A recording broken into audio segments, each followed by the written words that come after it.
ঈশ্বর কখন কাকে কোন জায়গায় নিয়ে যায় তা কেউ বলতে পারে না। যে আজ রাজা কাল সে ফকির। ঠিক সেরকমই অবস্থা এক জনপ্রিয় অভিনেত্রীর। একসময় বাংলা ইন্ডাস্ট্রির একজন জনপ্রিয় অভিনেত্রী ছিলেন, তবে আজ নিঃস্ব। যাকে একসময় গোটা ইন্ডাস্ট্রি চিনত, তিনি আজ কলকাতার রাস্তায় দাঁড়িয়ে ভিক্ষে করছেন। বর্ষিয়ান অভিনেত্রী ডলি তালুকদার আজ অবস্থা খুবই খারাপ। বয়স ৭৫ বছর। বাংলার স্বর্ণযুগের এক সময়কার জনপ্রিয় অভিনেত্রী। এক সময় দর্শকের মধ্যমণি ছিলেন তিনি। তবে আজ কোনো রকমের দিন কাটছে তার। কোনো রকম খাওয়া জোটে, আর কোনো সময় অভুক্ত থেকে যান।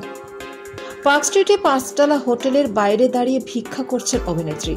সিনেমায় আসার আগে নার্সের চাকরি করতেন ডলি তালুকদার। ২০০১ সালে স্বামীকে হারান।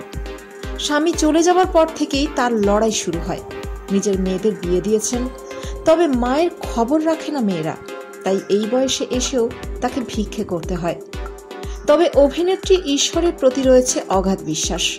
একদিন ঈশ্বর মুখ তুলে তাকাবেন, সেই দিনটার জন্য অপেক্ষা করছেন তিনি।